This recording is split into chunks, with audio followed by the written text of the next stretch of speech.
Bonjour les super étudiants, j'espère que vous allez bien. Donc aujourd'hui, on va mettre l'accent sur les deux plans, le plan analytique et le plan dialectique de la dissertation, un point très important qui concerne la construction ou la problématique ou l'élaboration d'un projet de lecture.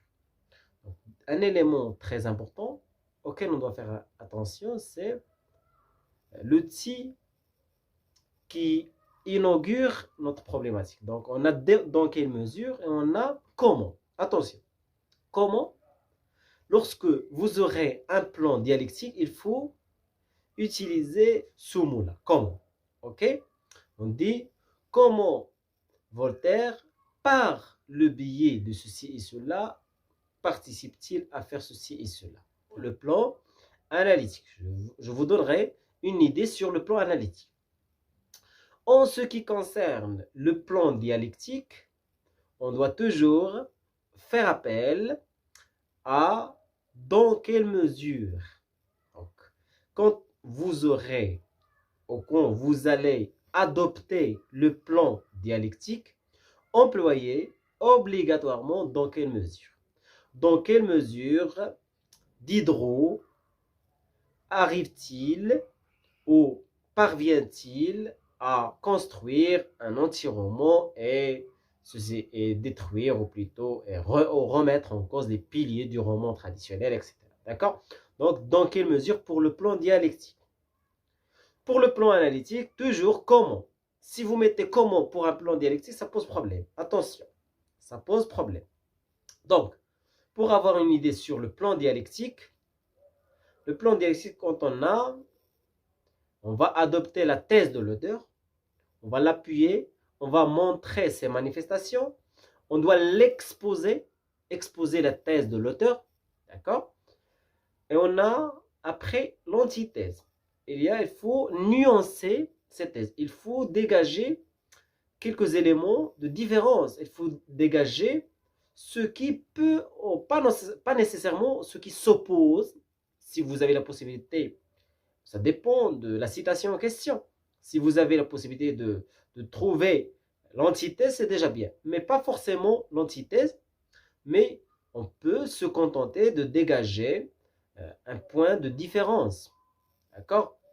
Il faut tout simplement nuancer la thèse de l'auteur. Par exemple, lorsque vous parlez du roman Jacques le Fataliste, donc dans la thèse, on a, par exemple, un anti-roman.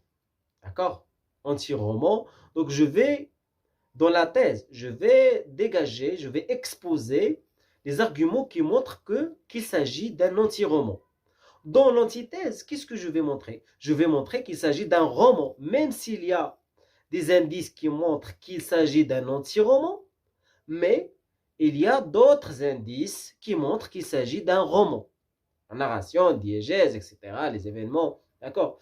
Donc, ça, cet axe-là, ou plutôt cette partie, nuance la première partie. Deuxième partie, nuance la première partie. En ce qui concerne la troisième partie, donc on a thèse, antithèse, synthèse, c'est ça le plan dialectique. En ce qui concerne la troisième partie, on peut annoncer un prolongement, la relation entre les deux. On peut faire appel à notre lecture personnelle, à notre analyse personnelle, d'accord? Donc, c'est ça le plan dialectique. Maintenant, passons au plan dialectique. Plan dialectique, je pense que c'est méthodique, à mon avis, je pense que c'est plus pertinent. Ça se base sur une méthode objective, une méthode scientifique, une méthode très très pertinente. Quand on a donc plan analytique, c'est vous montrer, quand on a un sujet par exemple, vous allez montrer les types d'abord, les manifestations. Ça veut dire, par exemple, si vous allez traiter, par exemple, l'ironie, dans Candide ou l'optimisme de Voltaire, vous allez parler d'abord des types de l'ironie. Ironie lexicale, ironie situationnelle, etc. Vous allez dégager 3 sous-parties. D'accord? Les manifestations de l'ironie. Après, deuxième partie, vous allez voir, vous allez parler des outils, des procédés exploités au service, ou plutôt au service de l'ironie. Donc, vous allez parler de ce qui est formel. Vous voyez, figure de style, le ton, le récit, le discours, l'argumentation, tous les éléments formels qui peuvent être au service de votre dissertation. En ce qui concerne la troisième partie, vous allez parler de la visée. Donc, pourquoi cette ironie? Pourquoi Voltaire recourt-t-il à l'ironie? Donc, pour, par exemple, remettre en cause l'institution religieuse, en première partie, par exemple, de la troisième partie, tourner en ridicule les tares de la société, par exemple, deuxième partie, troisième partie, toujours dans la troisième grande partie. On aura trois sous-parties, bien sûr. Et troisième partie pour une construction de la société, une société des Lumières, par exemple. D'accord? Donc, voilà, en ce qui concerne le plan analytique. Donc, analytique, on a quoi? Ça veut dire les types.